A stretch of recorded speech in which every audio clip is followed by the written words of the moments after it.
Kanapulog tulo nga tuig, ordinaryong tuig sa atong lituryanhon nga kalihukan niya sa atong simbahan. Og naghatag kini nato og mensahe bahin sa pagtuo og usab dayon ang bag-o nga kinabuhi niya og pinaagi sa atong Ginoong Hesukristo. Atong kinumduman nga sumala sa giingon ni Solomon diya sa unang pagbasa, ang Dios wala mangandoy nga kita mamatay. Wala gyud mamatay. Ibuhat sa Ginoo ang tao aron iyang ipaambit ang iyang pagka-Dios. Mao nga ibutang dito si Adan ug si Eva dito sa paraiso. So malipayon na kayo sila dito o giingnan sila sa Ginoo nga ayaw makakaon kamo sa daghang mga bunga dinhi sa paraiso. Apan nining usa ka kahoy nga lamian sa kayo ang bunga, ayaw ninyo og kana kay sa panahon nga inyo kanang kanon mamatay gayud kamo. Nahitabo kato nga ang yawa ni ay nasina sa Dios. Mao nga gitintal sa yawa pinagi sa bitin si Adan og si Eva. Og tungod kay misupil man sila sa Dios, so niabot ang kamatayon. Gani ang Dios, nagbasol-basol man ang Dios, ngano iya panggibuhat ang tao, aron lamang musupil kaniya. Apan tungod kay gusto gyud sa Ginoo nga iya gyud nga ipaambit ang iyang pagka-Dios, nga naghimo siya og plano, palpak man ang the plan of creation, o nga plano sa kaluwasan. No? Ang plano sa kaluwasan gihimo sa atong Ginoong Hesukristo, pinagi sa pagpadala sa iyang bugtong anak. Mauning ang giingon ni San Pablo nga si Hesukristo dato kayo apan nagpakakabos aron kita mahimong dato. Mauning ang giingon sa ni San Pablo ngadto sa taga-Corinto nga tungod ining pagkadato nato kinahanglan nga magpaambit kita ngadto sa mga nanginhanglan. Walay makaingon na sobra na kayo ang kwarta, kay dili sa maka-afford pagtabang, dili po sa makaingon nga kulang iyang kwarta aron sa pagtabang. Namatod pag-ingon ni San Pablo,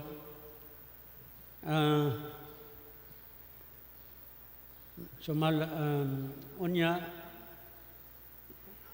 kamo nausab ang makinahanglan og sila ang hamugaway. Matabang usab sila kaninyo.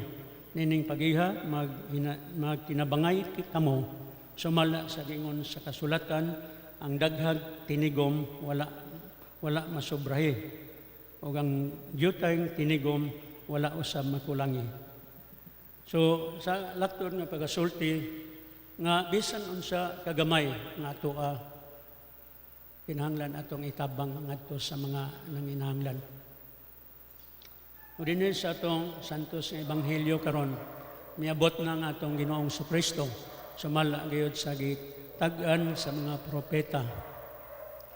Apan wala dayon motuo, labi na gyud ang mga Hudiyo, mga kadagkuan sa mga Hudiyo nga nagtuo kang Moises.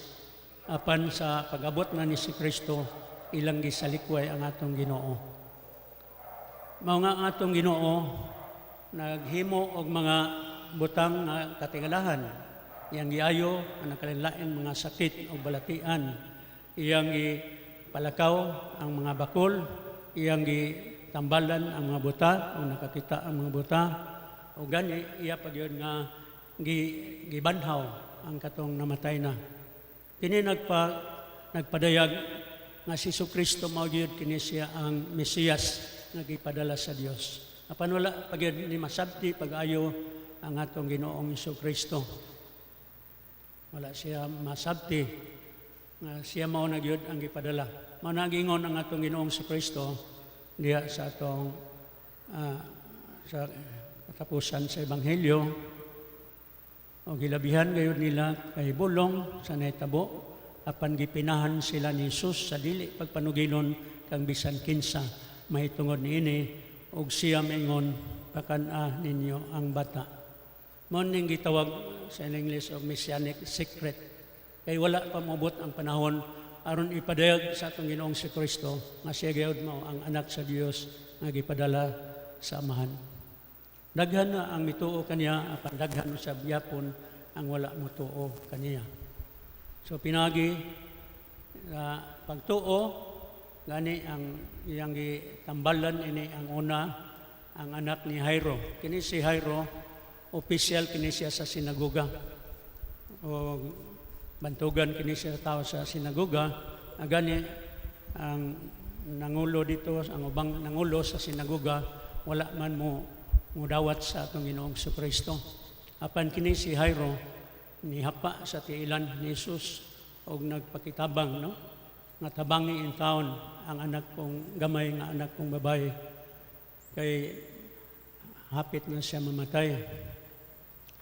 Apan sa diha sa dalan pa sa dalan itagbo siya nga ayaw na laglahos dito, ayaw na ipalahos ang magtutudlo kay patay na ang bata. Apan gipadayon ang atong Ginoong Kristo. Gipadayon siya, umingon siya nga salig lang ingnan niya si Jairo. Ato makita po ang puno nga pagsalig ni Jairo. Niingon si Jesus, ang bata wala mamatay, natulog lamang. Kining pagbanhaw niya sa bata, nagpadayag kini nga siya gyud Dios, no? Nga siya mao ang anak sa Dios. Talita kumi, bangon. Ingnan niya ang bata. O nibangon ang bata. O mingon ang atong Ginoo nga ayaw ninyo isugilon kang bisan kinsa. No? Kaya namamiligro man ang kinabuhi ni Kristo nga wala pa man moabot ang pantakna o panahon nga iyan ang tibawason ang iyang misyon nga gihatag sa Amahan aron nga mahuas kita gikan sa kaulipnan sa sala ug sa kamatayon. So atong pamalandong karon kung atong susihon unsa gyud ka tinuod ang atong pagtuo o pagsalig sa Ginoo diha sa atong kinabuhi. Karon panahon sa pandemya, so daghan kayo mga kaguliyang diha sa atong kinabuhi, usay malimtan na nato ang Ginoo nga gamhanan kayo. So sunod kita sa mga protocol, pero ayaw gyud pagpakita og kahadlok. Kaya ang kahadlok may timailhan sa kakulang diha sa pagtuo sa Ginoo. Wala tayo pagsalig sa Ginoo kung mahadlok kita.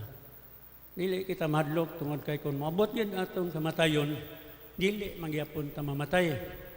Kay makaabot man ta didto sa gingharian sa langit ng Amahan. Basta kay naningkamot kita sa pagbuhat sa mga butang dinhi sa kalibutan atong paningkamutan ang pagmugna og usa ka katilingban nga puno sa gugma, may gugmaon, matinabangon ngadto sa isig ka tawo. Dinhi sa atong parokya naningkamot kita dinhi pinagi sa pagmugna nining basic ecclesial community aron gayon nga masilsil sa atong panghuna-una ng atong pagkinabuhi dinhi sa kalibutan mao lamang ang makanunayon diya sa pag-ampo, makanunayon diya sa pagkuwasa ug diya sa atong pagtinabangay ilabi na gyud sa pagtabang nato sa atong isig ka tawo nga nanginahanglan. Dili kita mamatay, no? Tungod ni Kristo mabuhi kita hangtod sa hangtod. Sa ngalan sa Amahan o sa Anak o sa Espiritu Santo. Amen. Amen. Palihog manindo.